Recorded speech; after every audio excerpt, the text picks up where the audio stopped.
Muito bem, meninos, vamos lá. Anteontem eu escrevi o texto, como é que era? Um dia antes e depois de amanhã, né? E eu até brinquei que, bom, a essa altura tem um monte de tiozão e de tia indo para casa, dizendo, e aconteceu o que mesmo? Nada. Não aconteceu nada. Né? Hoje era o dia do advento, da tomada do poder. E não tomaram o poder. Podem ainda tomar? Vamos ver. Não acho que seja assim tão fácil. Bom, de saída, deixa eu dizer uma coisa. Não estou subestimando.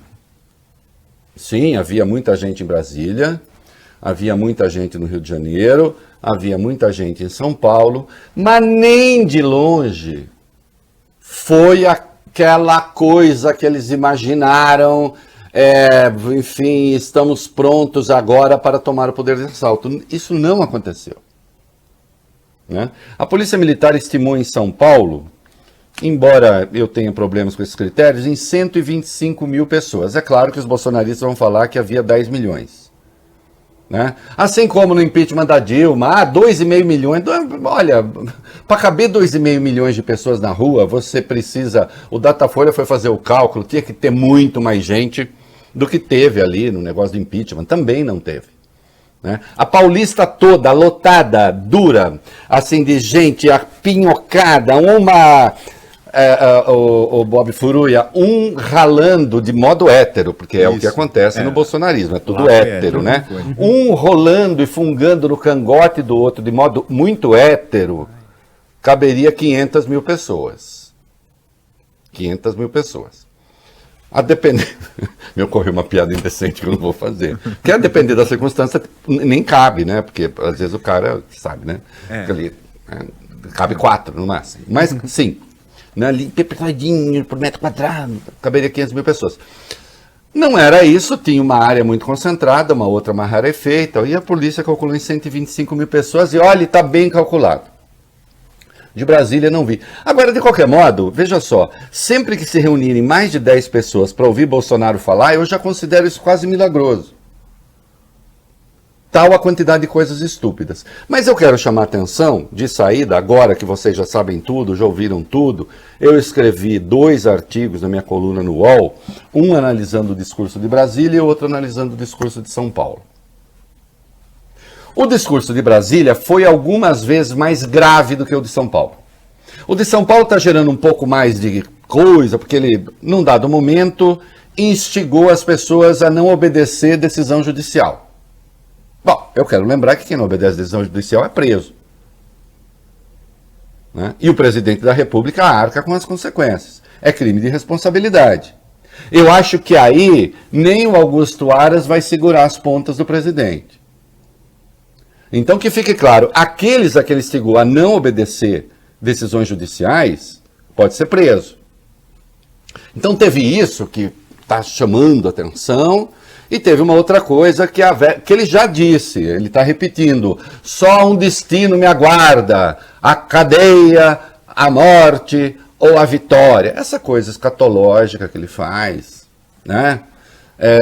E aí diz, nenhum canalha vai me prender. Claro que aí ao falar nenhum canalha vai me prender, aí ele está se referindo indiretamente a ministros do Supremo. Né? Lembrando que a possibilidade de prisão do presidente da República, aí é no caso de uma condenação por crime comum, né?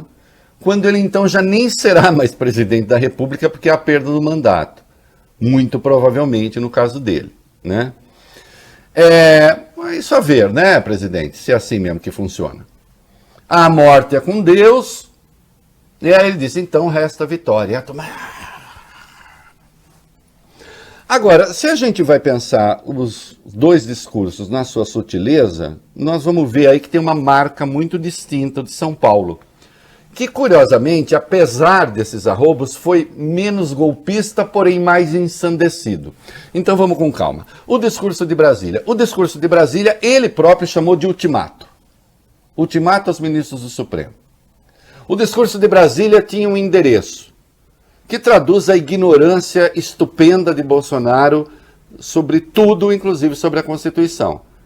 Ele disse, o Bob, o Valio Bene, que o Fux tem que dar um jeito no Alexandre de Moraes. Ele não citou o nome do Alexandre. Em São Paulo ele citou. Ele disse, o Fux tem que dar um jeito no Alexandre de Moraes. Mas que jeito? Que jeito daria? Observem, os ministros do Supremo, o Supremo tem uma presidência. Essa presidência, que é uma presidência a cada 2 anos, o presidente tem uma delegação dos demais ministros para conduzir os trabalhos da corte, segundo o que está previsto no regimento interno. Não existe relação de subordinação de ministros ao presidente. Senão, ô Valio Bene, os ministros da corte teriam um chefe a cada 2 anos. Isso não existe. Cada ministro é absolutamente autônomo. Nem o Conselho Nacional de Justiça tem poder sobre o STF. É o contrário. Então não existe uma autoridade na esfera judicial maior do que cada ministro. E o presidente do Supremo fala pelo poder, nos casos de representação, e tem a delegação temporária por 2 anos para tocar os trabalhos. Então não existe essa de coloque o ministro sob controle. E a outra maneira, quer dizer, e a única maneira de tirar um ministro do Supremo é pela via do impeachment. E passa pelo Senado. E o Bolsonaro já tentou isso, e isso já não deu certo. Hã? Então essa pressão sobre o Alexandre e sobre o Supremo como um todo, ficou explicitada ali numa fala que é claramente eu versus Supremo. Com uma coisa muito grave, aí sim, ao lado do ministro da Defesa. Prometendo ele, o ministro da Defesa não falou, mas ele falou em nome do ministro da Defesa, do Braga Neto, dar a vida pelo Brasil. Dar a vida pelo Brasil, então ele supõe nessa hora que haverá o confronto final. Não? Notem, houve ontem umas escaramuças ali, os manifestantes atravessaram uma área que a polícia dizia que não era para atravessar e não sei o quê. Mais casos de violência, até agora pelo menos, coisa mais agressiva não houve. Tomaram-se as medidas de segurança, etc. Não houve. Quem, no fundo, tem a fala violenta, finalista e que fala em morte é o presidente da República. Sim, ele está cercado ali de um monte de gente pedindo golpe, eu autorizo, eu autorizo, eu autorizo. Mas o maior de todos os golpistas é ele mesmo.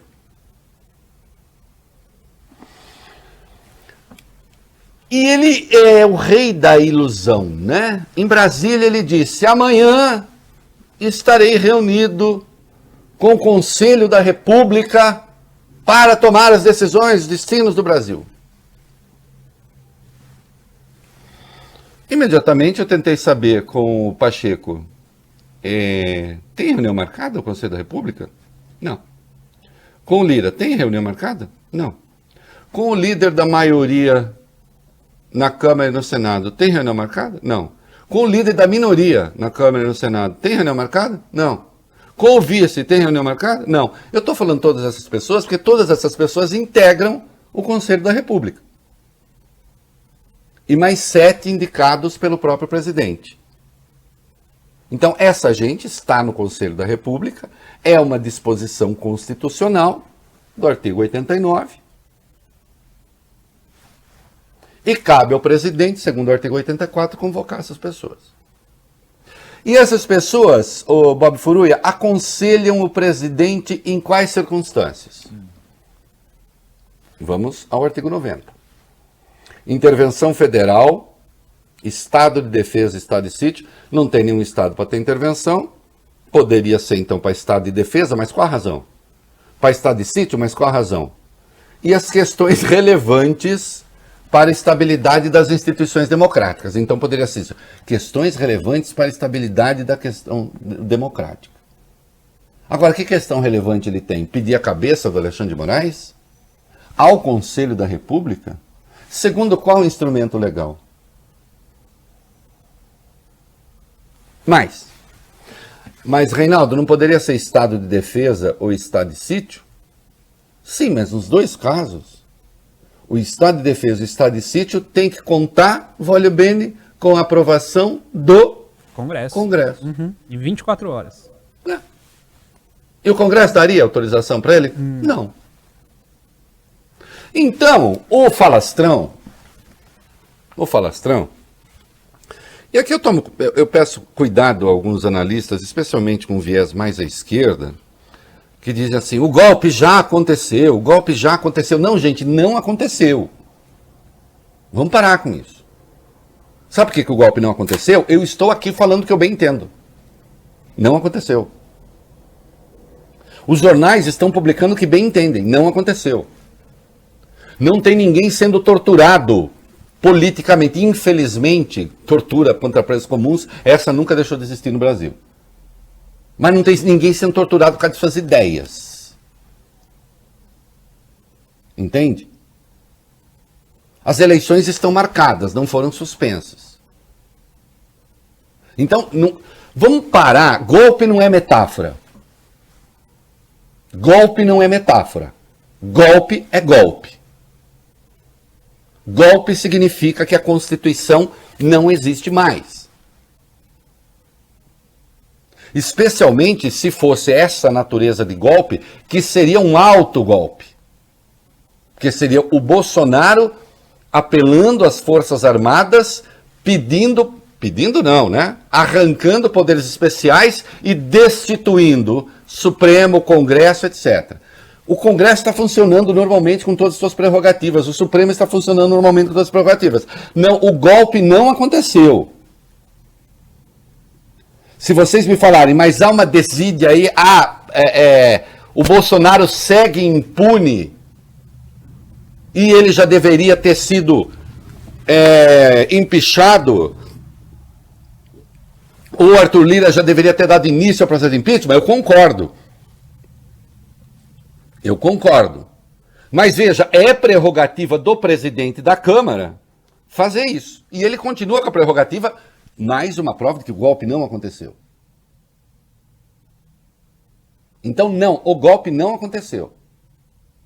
Acho que não acontecerá. É um absurdo ter um ministro da Defesa ao lado dele, ameaçando as pessoas? É.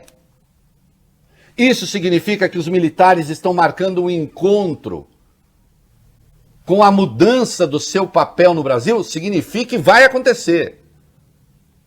Nem importa quem seja o próximo presidente, seja Lula, seja qualquer um dos outros que aparece com possibilidade de terceira via, só não vai mudar se o próprio Bolsonaro se reeleger.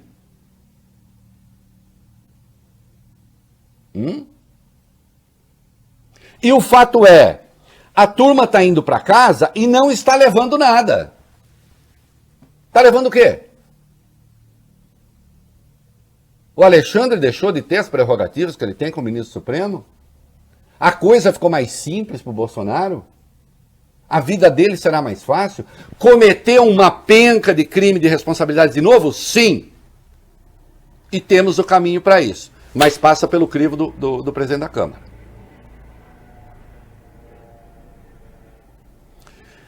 Cometeu crimes eleitorais. E agora eu quero entrar, então assim, primeira parte, esse meu discurso, essa minha análise, primeira parte, centrada aqui no discurso de Brasília. Foi o mais golpista dos dois, em essência, porque ali, embora ele tenha citado de maneira coberta o Alexandre de Moraes, ele estava se referindo ao poder como um todo, ao Supremo como um todo, e dizendo tratar-se de um ultimato. Ao lado do ministro da Defesa, prometendo jogar a sua própria vida. Joga nada, essa gente na hora H foge. Essa gente não morre, nem se mata, essa gente mata, é diferente. Entende? Pode matar. No discurso... Agora, vejam, ele está tão perdido que o discurso de São Paulo não teve nada a ver com o de Brasília.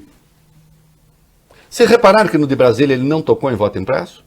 Ele não falou em voto impresso em Brasília. Ali em Brasília foi só o choque entre os poderes, respeito à Constituição. E claro, como todo... né, como na fábula do lobo e do cordeiro, ele desrespeita a Constituição acusando os outros de desrespeitar a Constituição.